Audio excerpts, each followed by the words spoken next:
Hello everyone, welcome back to Learning Fundamentals of English Grammar. This is Dr. R.S. Moria. Good morning. Guys, we have almost finished English grammar and we are trying to move backward in order to go forward. Backward in the sense that we had already made 3 videos on articles earlier, but circumstances require us that we go again to analyze it and to improvise it. So I was advised to go through all the grammars once again and see anything is left, and then so that the students may get the proper use of it. So I am again happy to go with the articles. Almost I have taught articles, but here in this regard I would like to say that there are some selective studies are to be done this time. Although we have a bulk of material in the last 3 volumes when I started article, but we are happy to start again with the selective points. So first thing that I would like to tell you that in order to avoid any mistake or surface mistake in article, do 3 things. Number 1, don't use the 3 golden rules. I say 3 golden rules, and the first golden rule is don't use the before plural countable noun.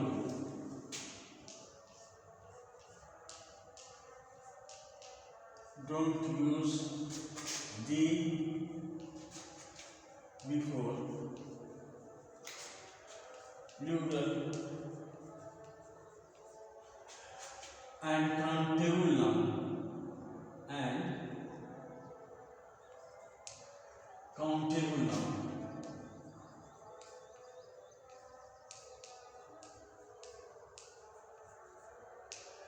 Guys, you know that there is abstract noun and others. So you don't use the abstract noun, material noun. There are something. Say abstract noun, material noun,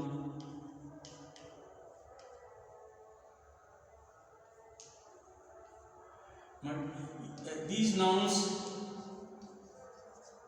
are taken into care when you use before the before them. For example, see, if I say how is life? How is life?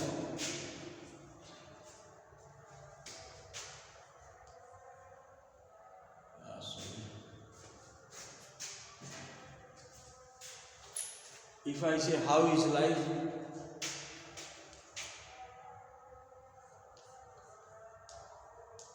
we talk about life in general. Life in general. तो plural और countable noun ये जो है ये इसके पहले article का प्रयोग नहीं करेंगे. जैसे अगर चिल्ड्रेन लिखा होता तो हाउ आर चिल्ड्रेन, तो उसमें दी चिल्ड्रेन अगर जनरल में बात करना है तो उसमें आर्टिकल का प्रयोग नहीं करना है. Don't use article. So the first thing is don't use article in the things in general. अगर कोई चीज जनरल में प्रयोग किया जा रहा है, जैसे how is life, how are children, how are children. अब इसमें कोई स्पेशल चीज नहीं है. How are children.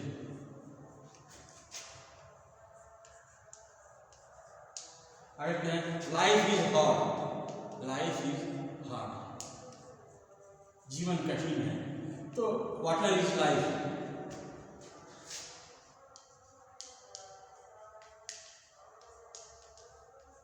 तो यहाँ पर आर्टिकल का प्रयोग नहीं करें, क्योंकि ये अनकाउंटेबल नाउन है और जनरल सेंस में प्रयोग किया गया है, और इसलिए जैसे चिल्ड्रन है ये काउंटेबल नाउन है, लेकिन ये जनरल सेंस में प्रयोग किया गया है। तो जनरल सेंस में प्रयोग किया गया है तो आर्टिकल का प्रयोग नहीं होगा, स्पेशली जब मटेरियल नाउन है और ऑब्जेक्ट नाउन है तो उसमें प्रयोग नहीं होता, दी का प्रयोग नहीं होता। एक चीज़ तो पहला चीज़ यह है। दूसरा चीज़ यह है कि सिंगुलर काउंटेबल नाउन, अगर दूसरा golden rule is, second golden rule is this कि don't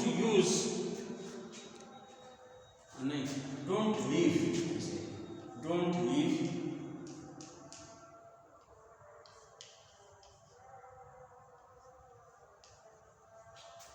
a singular countable noun, a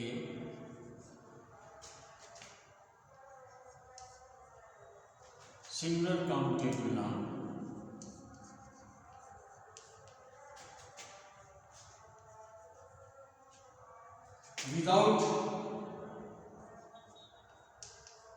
without a and b। अगर वो सिंगुलर काउंटेबल नाउन है तो बिना ए एंड डी के नहीं जाने दीजिए, जरूर लगाइए। जैसे कैसे कहेंगे, जैसे कोई this is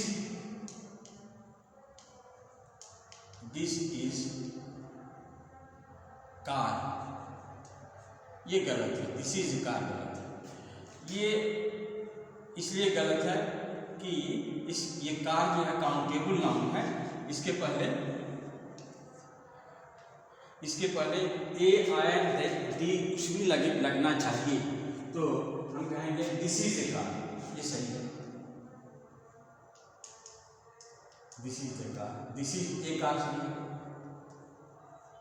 this is the car भी सही है। अगर कुछ और इंडिकेट करना है तो दिस इज द कार, तो चाहे ए लगाइए या डी लगाइए, बिना आर्टिकल के आप उसको छोड़िए नहीं। Don't leave a singular countable noun without A and R D. और तीसरा जो फार्मूला है वो ये है कि अगर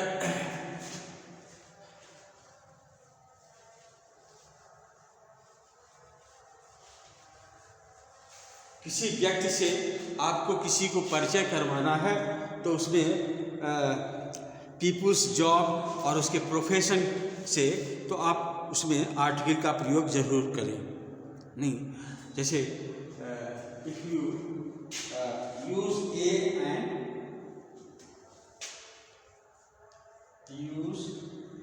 या एंड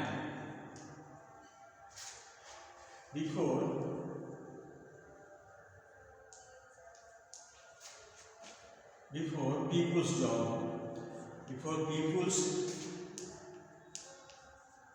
profession,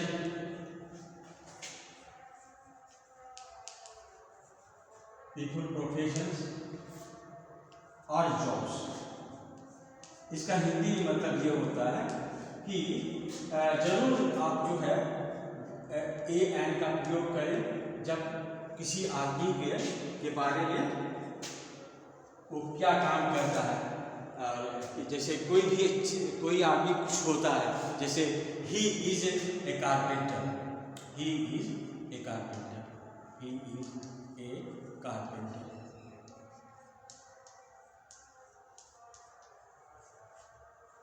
तो यहाँ पर ए का प्रयोग, she is a doctor, she is a doctor.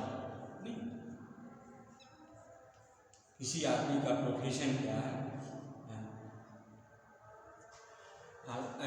He is a teacher, he is a teacher. जैसे mister Gupta is a teacher, mister Gupta is a teacher, is a teacher.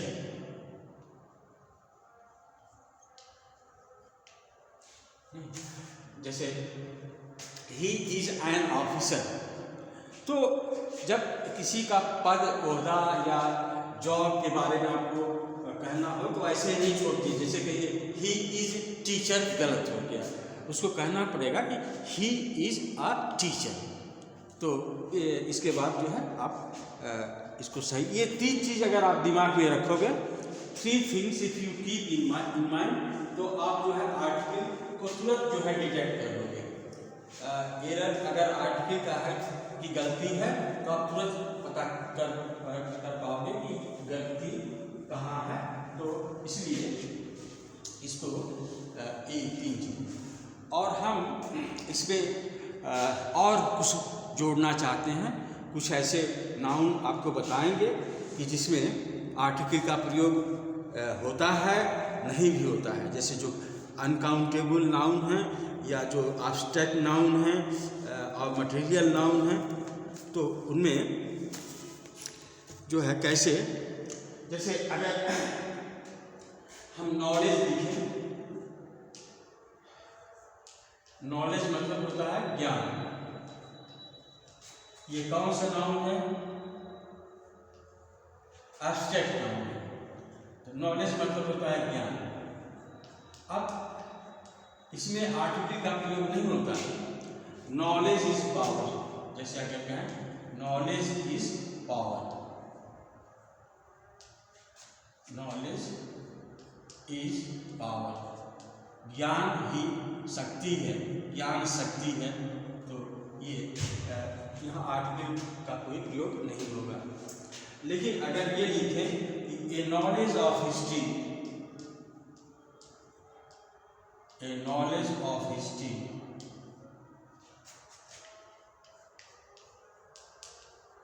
History is necessary for politician, is necessary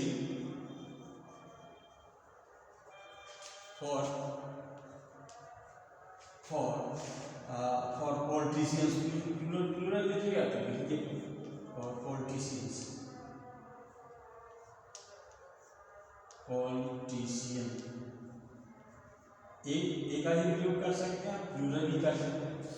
मेरे कहने का मतलब कि ये knowledge, अब यहाँ पर मैंने एक क्यों लगाया, यहाँ नॉलेज का मतलब ज्ञान नहीं होता, बल्कि ये एक किस्म का ज्ञान, ये एक विशेष स्पेशल नॉलेज,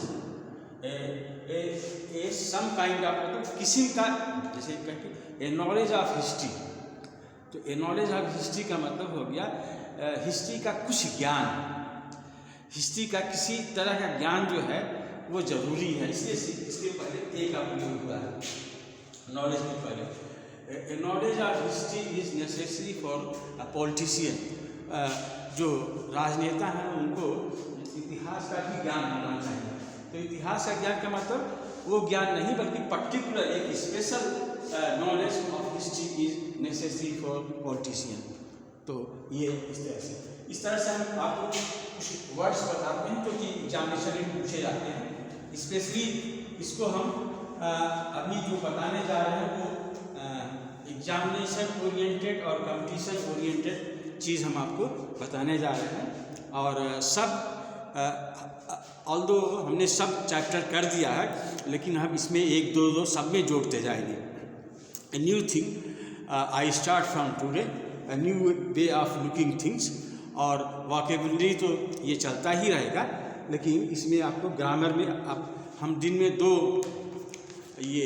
वीडियो निकालने के उसमें है कि दिन में आपको 2 वीडियो मिले, एक ग्रामर का और वोकैबुलरी का। अच्छा देखिए, आर्ट है, आर्ट मतलब होता कला,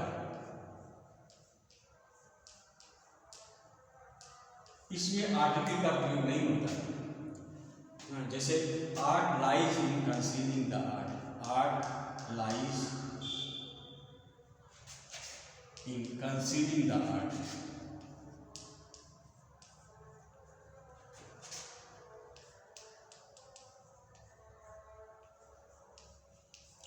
कला कला को छुपाने में निहित है, कला कला को छिपाने में निहित है।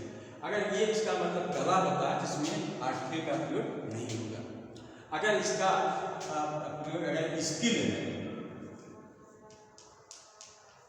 अगर इसका अर्थ स्किल होता है तब आप कह सकते हैं, जैसे स्पीकिंग वेल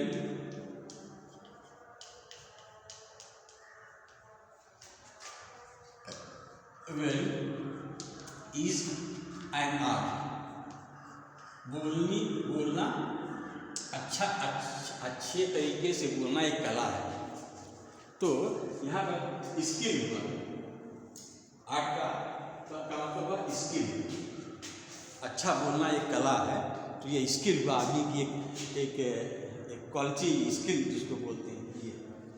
और फिर इसी तरह से हाँ, अच्छा आजकल ठंडक पड़ रही है, तो ठंडक पड़ रही है तो अगर जैसे कहें इसका भी दो मतलब होता है। कोल्ड मतलब ठंडक, जैसे अभी बहुत तेज ठंडक पड़ रही है तो हम कह सकते हैं कि he is shivering with cold. Cold अगर ठंडक, तो he is shivering with cold, he is shivering with cold. वह ठंडक से कांप रहा है, शिवरिंग विथ कोल्ड। और कोल्ड के पहले आर्टिकल का प्रयोग नहीं होता, लेकिन यहाँ आर्टिकल का प्रयोग नहीं हुआ। अगर कोल्ड का मतलब हो गया सर्दी या ठंडक, बीमारी से इसका मतलब है तो लगेगा।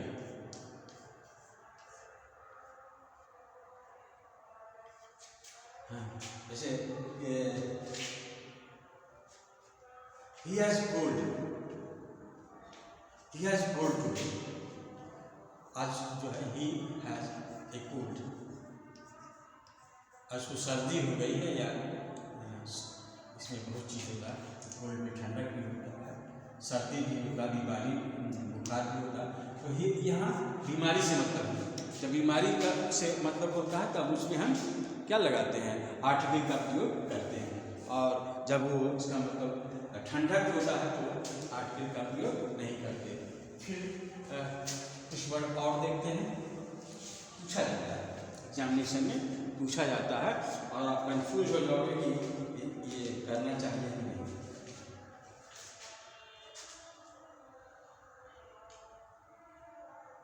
जैसे एक ब्यूटी,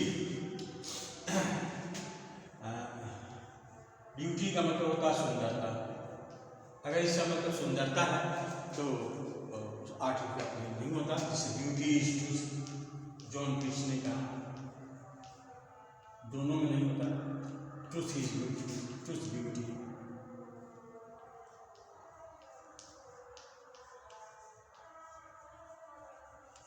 एंटीबियन में जॉन पीस कहते हैं ब्यूटी इज ट्रूथ। तो इसमें आर्टिकल का प्रयोग नहीं होता ब्यूटी का। और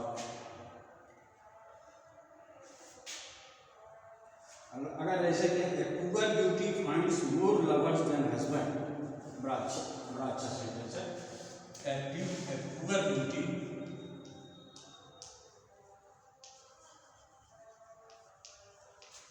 फाइंड्स मोर लवर्स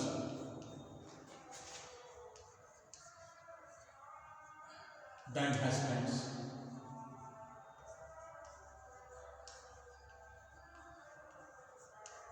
यह पुअर ब्यूटी का मतलब होता है कि आर्टिफिशियल सुंदरता। ये ब्यूटी नहीं हुआ, ये पुअर ब्यूटी का यहाँ पर सेंस दिया है। इसको लिखा किसने, पुअर ब्यूटी जॉर्ज हर्बर्ट ने लिखा। हाँ, जॉर्ज हर्बर्ट ने लिखा a poor beauty finds more lovers than husband. तो इसमें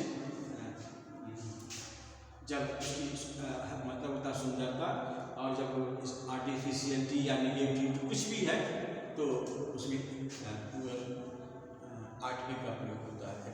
पुअर ब्यूटी फाइंड्स। आगे we go to another.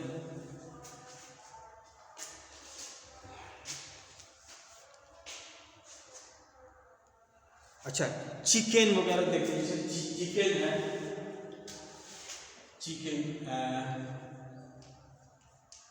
Chicken दो चीज है, एक तो फूड भी है और एक तो लाइव जो होता है चिकन। तो अगर फूड है तो आर्टिकल का प्रयोग नहीं करते। जैसे I chicken, I like chicken, I prefer chicken than mutton, ऐसे लिख सकते हो। I prefer chicken than mutton, I prefer chicken to mutton, I prefer chicken to mutton. हमको चिकन का मांस अच्छा लगता है बकरे के मांस से। I prefer chicken to mutton. तो यहाँ पर ये फूड है, खाना है। लेकिन अगर जब ये जिंदा आप लाए हैं तब यहाँ पर आर्टिकल का प्रयोग होता है। जैसे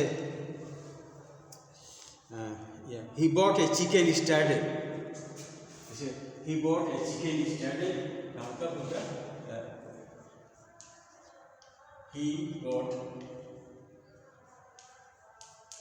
a chicken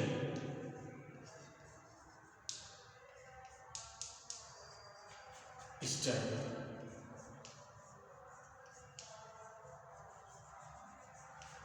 तो गाइस ऐसे यहाँ ए का प्रयोग होता है।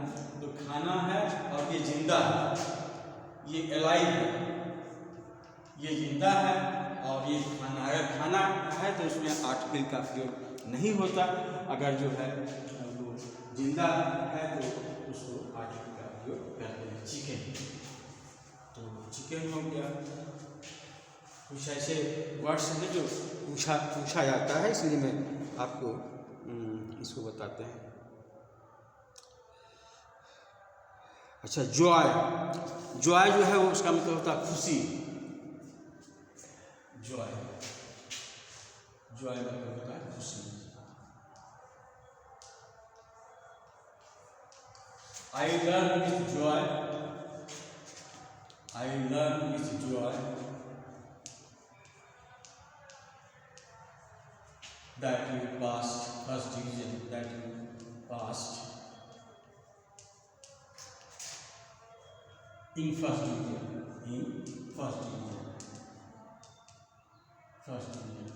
तो इसमें नहीं होता। जब इसका मतलब खुशी होता है तो इसमें आर्टिकल का प्रयोग नहीं होता। लेकिन अगर ये सोर्स ऑफ खुशी का स्रोत है, अगर स्रोत से मतलब है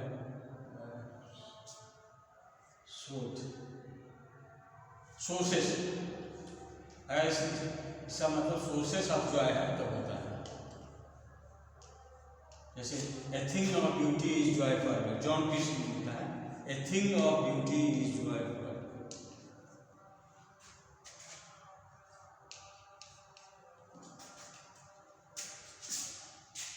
A thing of beauty is a joy for you, is a joy for you. A thing of beauty is joy for you। तो यहाँ पर आर्टिकल का प्रयोग होता है। तो अच्छा, इसी तरह से लैंग्वेज है। लैंग्वेज में आर्टिकल का प्रयोग नहीं होता। अगर इसको सामान्य अर्थ में प्रयोग करते हैं, जैसे भगवान ने आदि को भाषा जो दी है, तो language is a gift of God to man. Language is a gift of God. Language is a gift of God to man.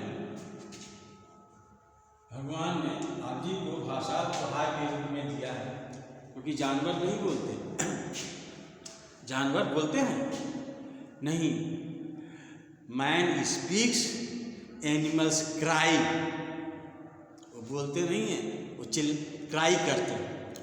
There is no systematic organs of speech in animals, और आदमी में है, वो बोलता है और अच्छा बोलता है। तो ये लैंग्वेज हो गया।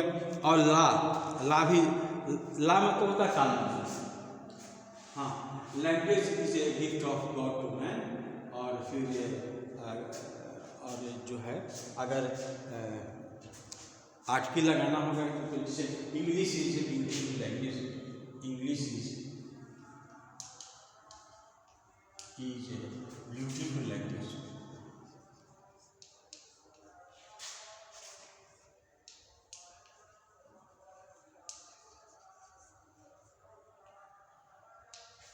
English is a beautiful language, English is a beautiful language, ऐसे कहा जा सकता है।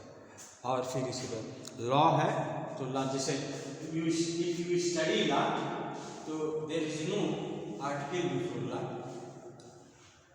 आर्टिकल में बहुत लोग गलती करते हैं और ये बहुत पढ़ने के बाद भी दुरुस्त नहीं हो पाता, तो ये बराबर प्रॉब्लम बना ही रहता है, चाहे हाई स्कूल के लड़के हों या चाहे जो है बीए के लड़के हों, सबको प्रॉब्लम बना रहता है। इतना पजलिंग है कि बड़ा मुश्किल हो जाता है। तो जैसे आई स्टडी लॉ, मैं कानून पढ़ता हूँ, इसमें आर्टिकल का प्रयोग नहीं होगा। आई स्टडी लॉ, ये कानून, मैं कानून का विद्यार्थी हूँ, लॉ पढ़ता हूँ, आर्टिकल का प्रयोग नहीं होता। लेकिन the law of land should be respected, the law of land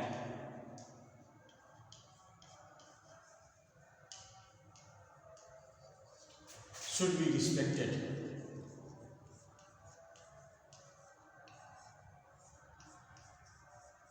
तो आपको इस कानून का आदर करना चाहिए। तो आर्टिकल का प्रयोग होता है, the law of the land, article का प्रयोग आप कर सकते हो। तो ये हो गया लॉ के बाद जो है कुछ वर्ड्स हैं जो आप यूज़ भी करते हो और बराबर यूज़ करते हो, बराबर गलती करते हो, तो इसको बहुत सावधानी से रखना चाहिए। जैसे लव है, तो she is an old love,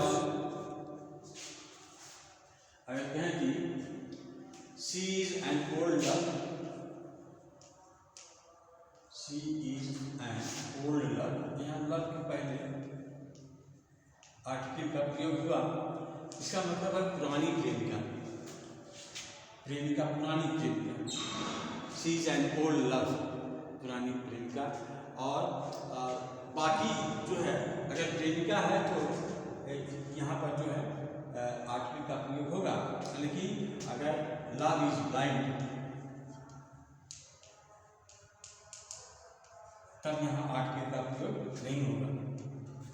ठीक है, क्योंकि यहाँ जनरल सेंस में कहा जा रहा है कि लव इज ब्लाइंड, तो ऐसा किसी को इंगित करके नहीं कहा जा रहा या किसी विशेष आदमी का प्यार नहीं, ये टोटल ये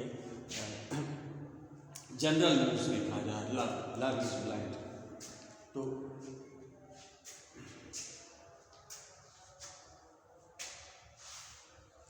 मैरिज में भी नहीं लगता, जनरल सेंस में मैरिज में भी नहीं लगता। जैसे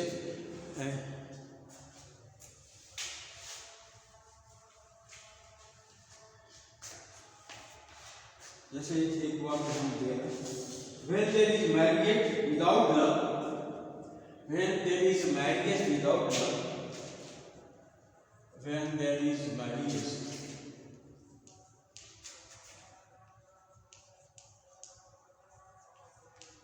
without love, without love,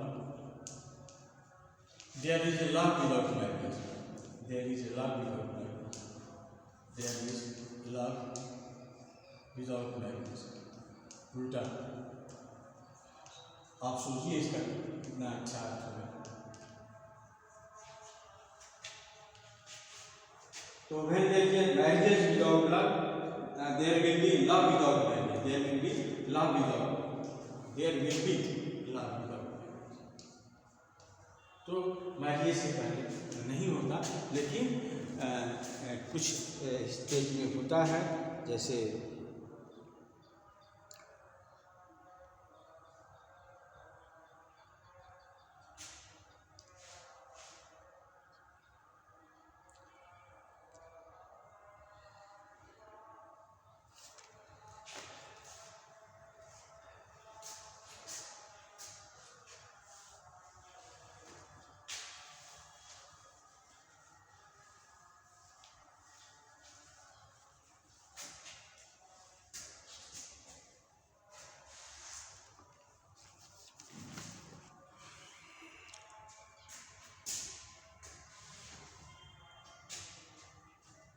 A untimely marriage. An untimely marriage.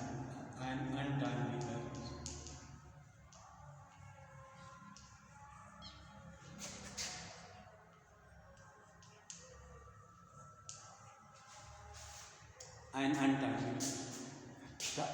Early marriage and early marriage, तो इसमें आर्टिकल का प्रयोग होता है। अनटाइमली, अर्ली मैरिज, और साइंस में नहीं होता। जैसे science is organised knowledge, science is organised नहीं होता। अगर साइंस का प्रयोग जो है ऐसे होगा तो science is organised knowledge, science is organised knowledge, organised knowledge नहीं होगा। Knowledge, science is organised knowledge, तो इसमें नहीं होगा ऑर्गेनाइज्ड नॉलेज। हार्वर्ड स्पेंसर ने इसको कहा कि साइंस इज ऑर्गेनाइज्ड नॉलेज, और science always is wrong, it never solves problem without correcting 10 more. Bernard Shaw का लाइन है, science is always wrong,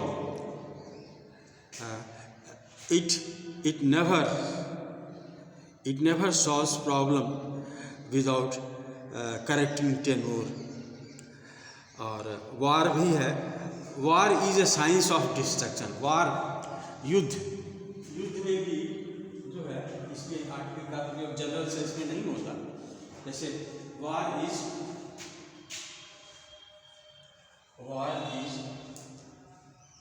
science of destruction, science of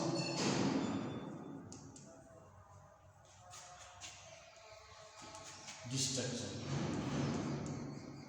युद्ध जो है बर्बादी का विज्ञान है, युद्ध बर्बादी का विज्ञान है। साइंस इज ए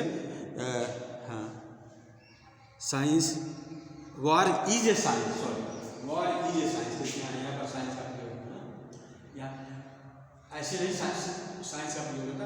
साइंस का, अगर ये साइंस लिखते हैं तो a definite kind of science, ये एक तरह का, जिसको कहते हैं एक तरह का, हिंदी में बोलेंगे साइंस एक तरह का, मतलब युद्ध एक तरह का विज्ञान है।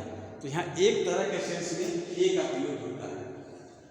War is a science of destruction, बर्बादी का साइंस।